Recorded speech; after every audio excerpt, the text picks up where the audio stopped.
Welcome to the Two-Way Street podcast with Rick Harris of Work Boot Consulting and Rob Very of St. Louis Bath and Renovations. Our aim is to bridge the gap between contractors and consumers. Remember, communication is a two-way street. Welcome to the Two-Way Street podcast. I'm Rick Harris of Work Boot Consulting, and I'm joined by my good friend Rob Very from St. Louis Bath and Renovation.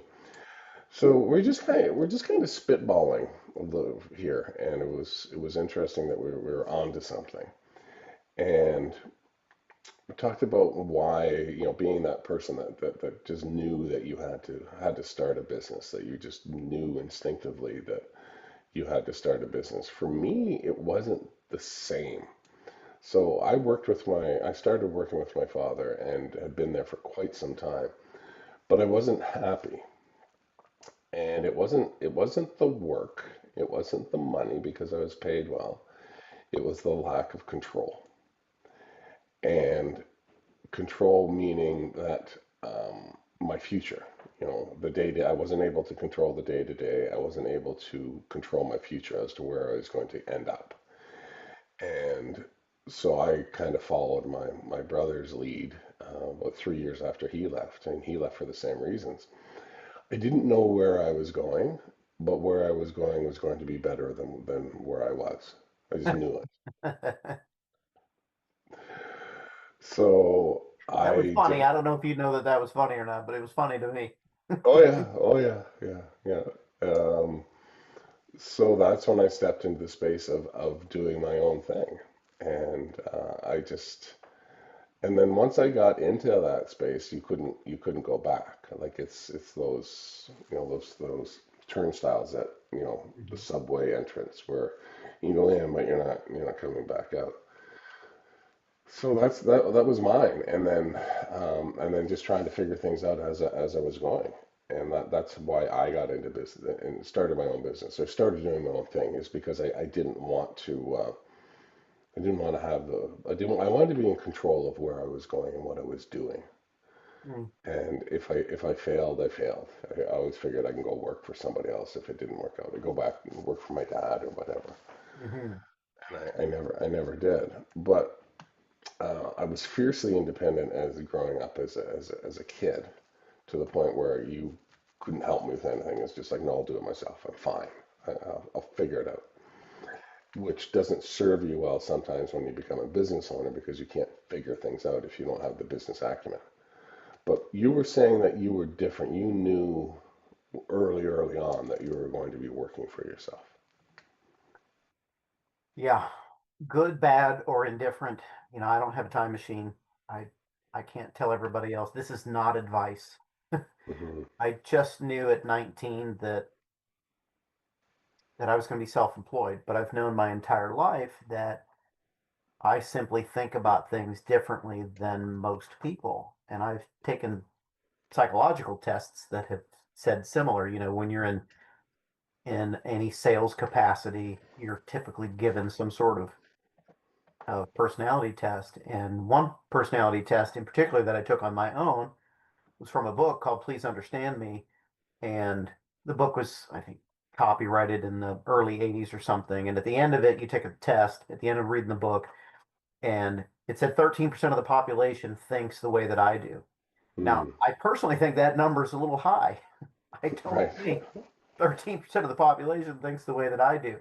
And that's good or bad. I'm not tooting my own horn. I just think that if you know you're wired a certain way, or even if you think you're wired a certain way, if 51% of you is pointing in a certain way, I think you should go that way. And I'm talking about a way that is good and true, or Hmm. tomato tomato, not if you think you're a psychopath, go down that. No, no, don't do Mm. that. um, a psychopath never asks for advice. A psychopath never says, "Man, I wonder if that advice Rick gave me last week was any good." They don't ask Right. that stuff. They just think all their thoughts are normal. Um, I just was very clear that as a carpenter, as a builder, as a creator, that that I could move in the direction that I wanted to, basically unencumbered. And much like what you said, I wanted to go my own direction. And Hmm. again, that could be good or bad. I think it's fantastic, but that could be good or bad. I think you need to be wired for that and to listen to that and then to make that happen daily. That's a whole nother Hmm. thing because we're going into our 21st year of business, but I knew at 19, as I said earlier, that I'd be self-employed. So I'm 52. This is a long time that I knew I was going to be working for myself, but I love it. I wouldn't have it any other way. So what about working? What is it about working for yourself that you love? It's a great question. I think that the flexibility of being self-employed gives me the freedom that my soul longs for. Um, Mm. I have worked in corporate America from time to time, for 1, 2, 3 years at a time, and some part of me died every time. Hmm. That may be over dramatic. I'm not trying to be, but for me, as the person that was feeling that stuff and interpreting that stuff and translating that in the direction that I thought that I should be going, there was always a massive rub there. So that just was a non-starter for me. Even I tried it multiple times, and it just killed me about every time. The freedom, to choose which way you're going to go. Yeah, no, that all makes perfect sense to me. Um, But it may not make perfect sense to someone that's like, man, I love punching the clock. well, I think it's the security and the ability to relax and not have to, figure out where your next paycheck is coming from. But when you're working for somebody else, you don't have control over when your next paycheck may not show up. Yep. Yep. When you're working for somebody else, you know that from 7 to 4, you're theirs. And with how I run my life, 7, if I get it to the job, if I'm supposed to be there at 7, I'm late. I need to be there at 6:45, 6:50, and then I'm leaving at 4:15. Come early, stay late, because otherwise things are simply not going to get done. And I just always, as I got older, it translated to I wanted to remove as many people between me and my paycheck as possible. Yeah, yeah, absolutely. Yeah, Cat's trying to climb onto the keyboard, help us out with the podcast. yeah. So it just goes back to control. And I was talking about this earlier today with a group of individuals that getting your team to stay with you ultimately, if they can control, how much they make, how much they work, Hmm. and and then they can see that what they're doing makes a difference to the overall mission of the company, they're going to be bought in because the people that work for you aren't wired to be wanting to want what you've got, what you're doing. They may look at you and think, "Well, man, I wouldn't want that," or, "Wow, that's really cool. He must make a ton of money." Meanwhile, That they took a don't. long, what you're talking about, that took so long for me to understand. There's some things that I see so clearly, like what we just talked about, but what you just said, man, my head's a brick wall. I didn't understand that forever. Yeah. You know what I mean? Hmm. The that somebody that wanted to work for me doesn't think the same way that I do. And that really, it I have to catch myself still. At least I can see that stuff coming before. But that was speaking Swahili or French to me. Hmm. If you would have said that to me 25 years ago, like, what are you talking about? Why wouldn't everybody want to work harder and smarter and get to a bigger paycheck? They don't. Um, and it's really interesting that if you have somebody working for you that thinks the way that you do, they can either be a blessing or a curse. Yeah, yeah, The way that you handle it, because they could be thinking and working as hard as you are, and then finger wagging at the other rest of the team members because they're not doing it. Yeah. And that's, you don't want that. Well, I had someone working for me one time that said, Rob, I want to make what you make. And I don't make $1 million a Mm, year. I don't earn that yet. We're getting there. yeah. But he said, I want to make what you make. And I said to him, then you need to solve the problems that I solve. Mm, And that's advice that I'm giving to everybody that's listening, so that if you want, then you will get what you've always gotten because you're doing the same things that you've always done. If you want something different, you've got to have a different outlook. You've got to do different things to want a different outcome. hmm And that sounds silly to some, but that is the case. If you're a smoker and you want to run a marathon, it's probably best to tell yourself a different story. Hey, I'm not a smoker anymore. Starting Yeah. tomorrow, and then you start training for the marathon. But you're not going to get very far if you try to run that marathon while you're a smoker, while you're inhibiting yourself. You've got to do something different if you want to take new ground. Yeah. Yeah. If you want change, you have to do something to embrace that change. Yep. To initiate the change, to move it forward. So, which leads to frustration for business owners or entrepreneurs because they don't understand that the rest of their team that's working with them, they don't see things or are not as passionate about the business as you are, and that's okay. Your job is to give them direction, to lead them, to manage them, to communicate with them, and make sure that they understand what they're doing is appreciated and how it fits into the overall goal of your company. Yeah, it's just it's and Yeah. if you don't manage them, if you don't see that your team doesn't want, they don't want they don't want to be doing what you're doing. They want some control over their day. They want control over their money. But to them, the biggest reward would be, personal time off, those types of things. Those are what are important to them. It's not so much, Everything is cost versus benefit, isn't it? yeah, You want to work for somebody else, but you want the free time and you want this, you want that, then fine. What are the trade-offs? You know, how do we, how do you make that juice worth a particular squeeze? yeah, yeah. Yeah, and there's nothing wrong with having somebody working with you for an extended period of time, and they don't want any more than what they've got because they're not wired to lead. They want to do their thing, take care of their world, and good on them because they're clear on what success looks like to them. That's right. And uh, as long clarity of vision from where you're going, if you're gonna stay at making $5 an hour or you want to make 5 million an hour, I don't care. Just be the best at it and know. Just think about where you're at, even if it's just to consider that you're not going to consider anything else anymore other than your direction. At least consider it, Yeah, um, and just be the best at what you're doing. yep. I mean, there's a guy that I was chatting with today. He has a four day work week for his guys. They work Monday to Thursday. How cool would that be? If you were working for somebody where you could take every Friday every weekend as a long weekend.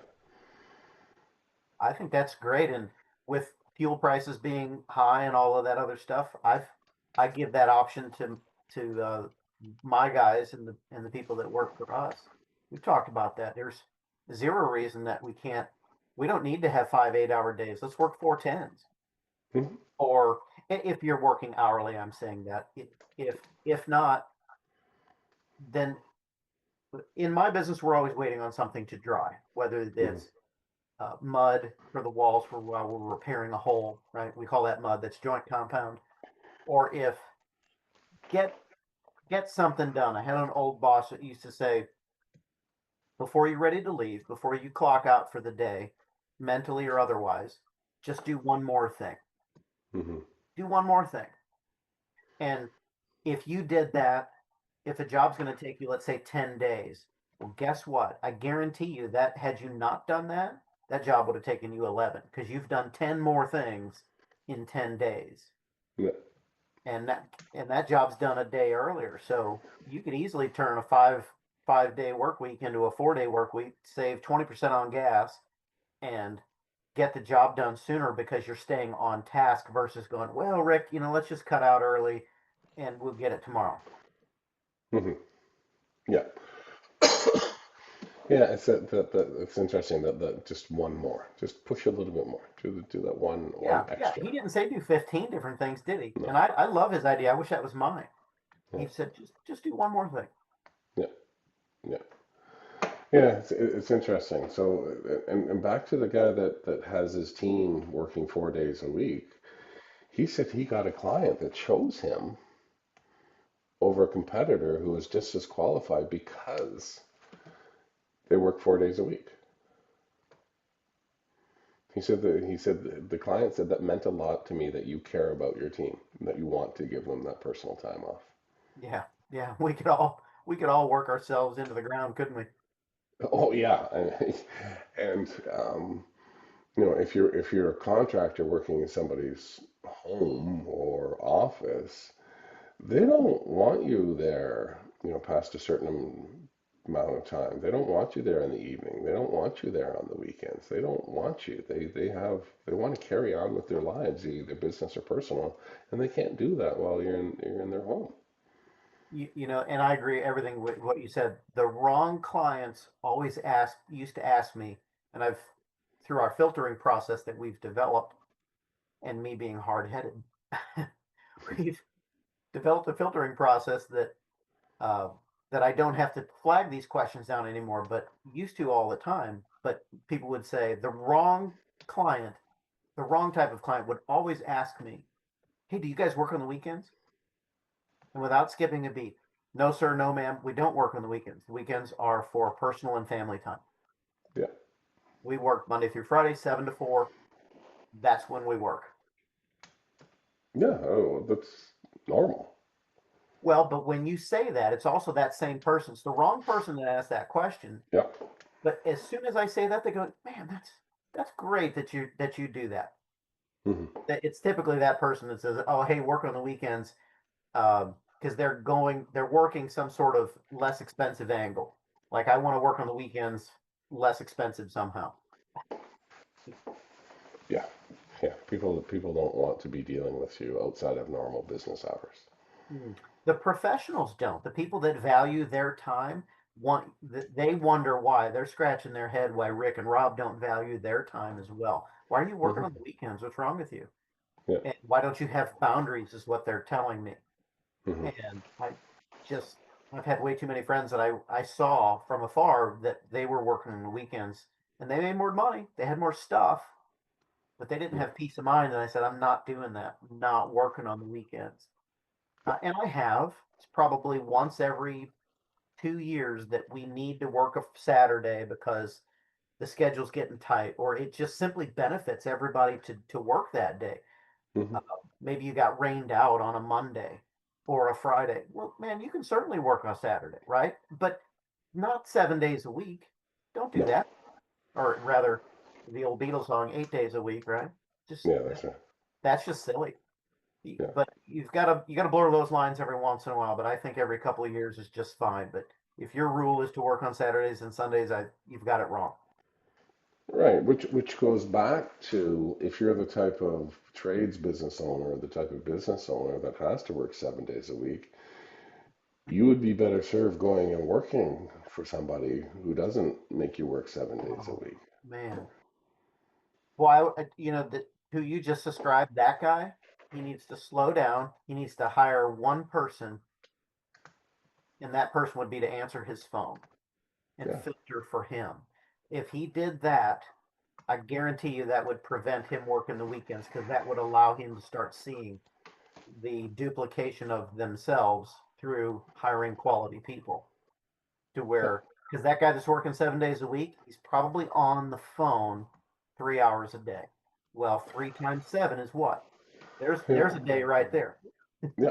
Oh no, no, and I completely agree with that. And nowadays with automation and AI and all the other stuff that's coming on, you can have that automated where people can communicate with you. They can book in virtually. They can book on. They have your booking calendar. You can get those things set up. So it's not. So you can either hire somebody to physically answer the phone, or you can set up an automation where it's just the phone rings and you go. Yeah. You have. Yeah. If you've got that kind of business, determine what kind of business you've got. Like I'm in remodeling, we need to answer the phone at some point. Not that AI can't do it, but maybe you've got a plumbing business like Rick had, and maybe you can leave your calendar open for emergencies. Hey, if this is emergency, press one. We'll text you our calendar, and then you can select the time that you need this to come out.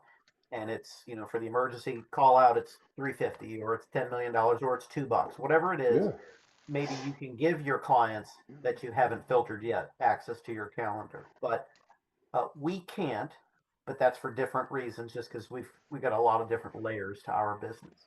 Yeah, no, absolutely. But I know that you're qualifying people all along the way by either how your branding, your website, your messaging, you're qualifying people so that Shoot, by I the had a time, customer I bid the other day, and he saw my pickup truck, which is clean, and he said, "Man, I saw when you pulled up." I said, "Yeah." He said, "Your truck is nice and clean and is presentable." He's like, "Man, I love that. I can tell that you're a quality contractor just by that." Different people will clue into different things, just like you and I will clue into different things on this podcast you're listening to, hmm or a movie that we watch. Different things are funny or sad or whatever. We all interpret those things differently. But if you got somebody answering the phone, if you've got an AI or two or five helping work the background for social medias for questions and phone calls and emails and blah blah blah, if you've got 5 or 10 things working for you so you don't have to be the guy with 10 arms, these are the things that help you duplicate so that you don't have to work the 7 days a week. yeah, absolutely. It's interesting. For the last month or two, I've been meeting more and more people who are wanting to start their own business, Mm. and seems to be a push for it, and which is interesting that's happening now when things aren't as busy as they were, a couple of years ago. It's always that way. People don't strike while the iron's hot. Start up your business in good times. Don't start them up when it's tough, because if you don't know the word no, Yeah, it's going to be a rude awakening. yeah, but what been seeing with them is they're very diligent in their in getting prepared for it. And I'm not saying a business plan and this and that and everything else, but they're very diligent about what it is they're going to do, where they're going to do it, who their clients are, what they're going to charge, and they have a plan in place, which is something I didn't have. I just kind of pulled the pin, see you bye, literally burned a bridge behind me as I left, and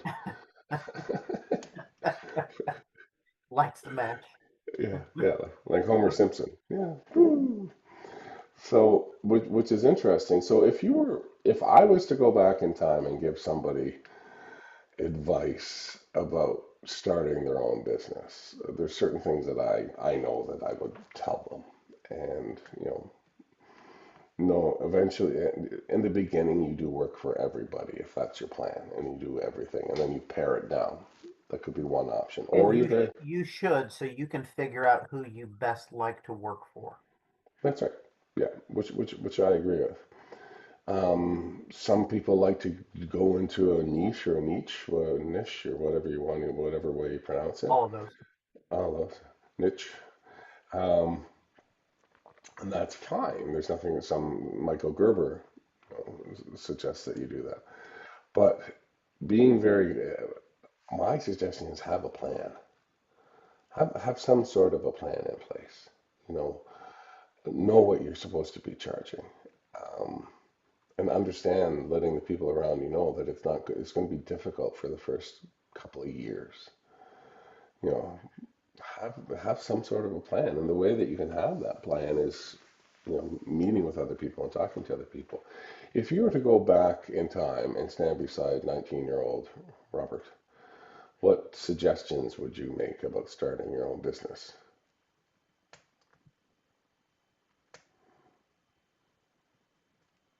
Pause for a day or a week or a month think about past projects, how long it realistically took you to do it.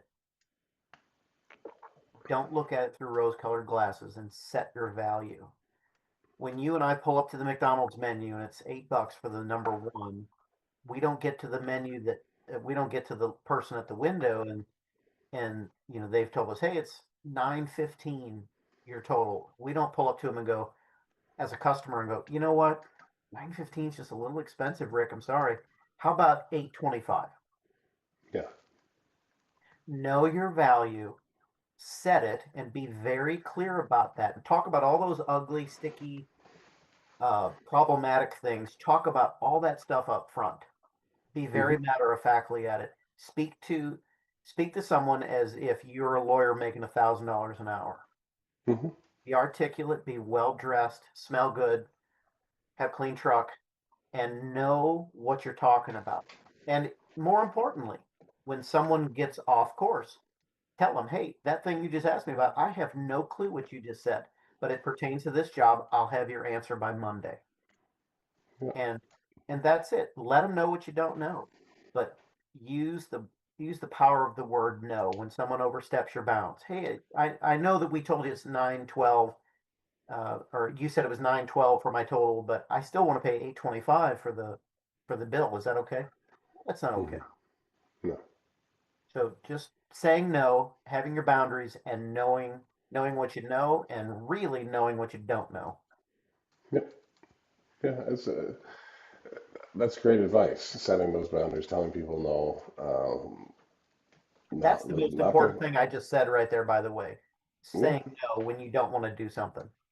Yeah. Absolutely. Absolutely. And, and we joked about this because I heard this scenario played out somewhere that the general contractor world, with whatever it is, building, renovations, whatever, it's one of the only businesses where the client isn't really sure what they want for the most part. Isn't sure how much it's going to cost, doesn't know how long it's going to take. So if you were to kind of spin that back into any other business, like the restaurant business or clothing business, clients do not walk in and with no idea what it is they want. And you don't say to them, you don't ask them questions, and then you don't leave to go back into the kitchen or wherever and say, let me come up with a few different options for you and come back and present them. And you can decide whether you're going to have it or not, or if you're going to pay, and then you could possibly negotiate. It's just, this is how we do things. So I'm a big proponent of giving, knowing, like you said, knowing your value. And if you have a website, put some pricing on it. Because people At are, least the starting at. yeah, yeah, starting at that, whether it's a lump sum price or a monthly price if you're doing financing, but we're always afraid of, like you said, knowing our value and charging appropriately. Not just Yeah, not. don't think for your client. Don't look at your client and size them up and think what they've got, what they may or may not have in their pocket. No, your price should be a bare minimum given that job, whether it's in Northwest, East or South County. It Mhm. should just be that way. I don't know how you guys say it in Canada, but Yeah, yeah, if you're in town, it's more expensive. If you're out of town, you're just dealing with a bunch of hayseeds that don't know anything. That's it's usually kind of opposite, but yeah, that's exactly right. Don't think for your client. Know your value and own that, because some people, most people, if the bad clients, they're just testing you. Oh, you said $1,000. Well, how about 900? I had a couple.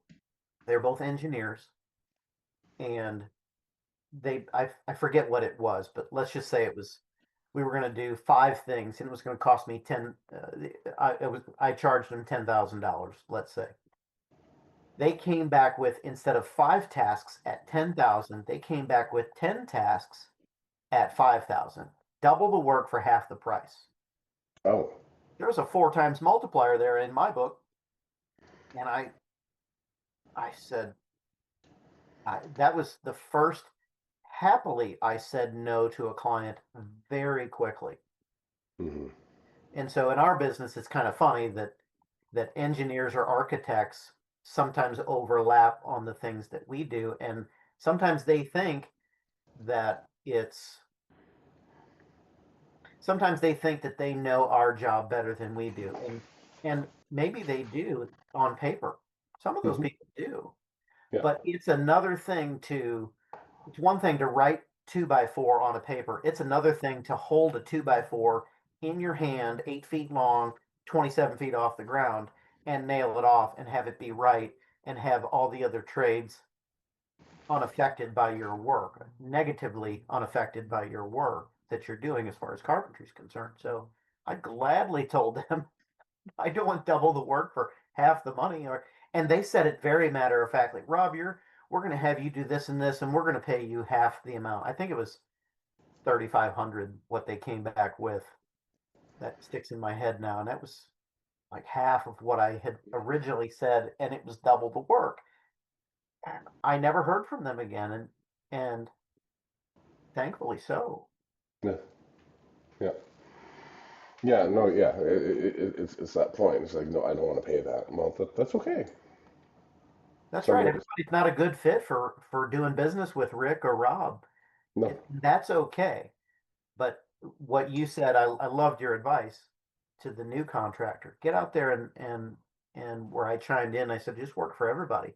Because you'll very quickly figure out who your people are. And to the professional that you've been in this for a while, you'll figure out very quickly who your avatar is, who's your ideal client, uh, where they live in town, or how do they behave? Are they this? Are they that? The more specifics you know about your ideal client, the better you're going to be are at marketing. And Rick is laughing now because he is the first person to tell me about those things, at least to translate it for Rob's brain so that I Mm. understood it. So the more you know about your ideal client, the better off you're going to be for marketing and for how you speak to those people. Yeah. No, absolutely. And you find the things that you like to do. Find the things that you're good at. Find the things that are profitable. Find the things that you enjoy, and the people. Where do they live, and all those other types of things. And it's trial and error in the beginning. And once you have it dialed in, what you want to do, that's when you start saying no to people that you don't, or projects that you don't want to do. No, we don't do that. Hmm. And just keep narrowing it down until you find out, your the sweet spot, where you want to be. Hmm. you know Price, those types of things, people, and yeah, it takes time. It's a lot of work. Very difficult. Statistically, I think 90% of businesses fail after 10 years, if they get to that point. So within 3 years, most businesses fail. Within 5, even more, and then 10. If you get past the 10-year mark, you're doing well. Yeah, yeah, and those are statistics even from the past. This is a crazy economy we're in, and really, in my opinion, it's been a crazy economy for, I'd say, since '07, '08. So almost 18, 19 years. It's been a crazy, unpredictable economy, in my opinion. Yep.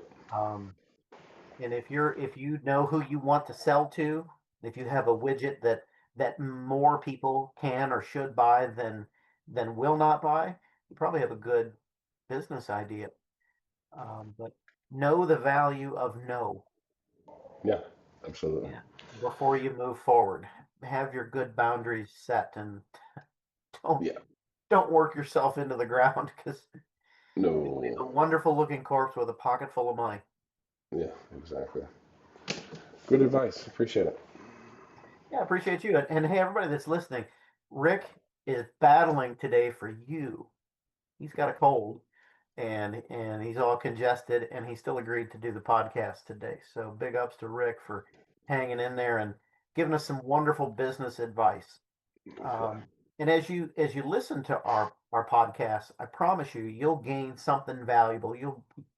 I think we've, through about 15 or 20 pearls out there right there, but maybe it's not in your language yet. Maybe you're in a different stage of business than you can absorb that. Send us a question, and on any whichever device you're seeing us on, or not device, streaming platform rather. Get us a question out and ask us what we meant by such and such, or why should we say no, or why should we care about who our ideal customer is, or why should my pricing be firm? Why should it not be flexible? All those things. We can tell you pitfalls about that. So send us your questions. Happy to field those, and we will get you a response on that. Promise. Thanks, Robert. Appreciate that. Yeah. Thanks, Rick. Thanks for muscling through today. Oh, it's easy. It's easy. It's just a man cold. I'll be fine. Just a man cold. Yeah, Well, right. then he's got to take a month off and That's right. kick his feet up and watch at least 47 football games before he's all better. That's right. Okay, thanks, Rob. We'll talk soon. Thanks, everybody.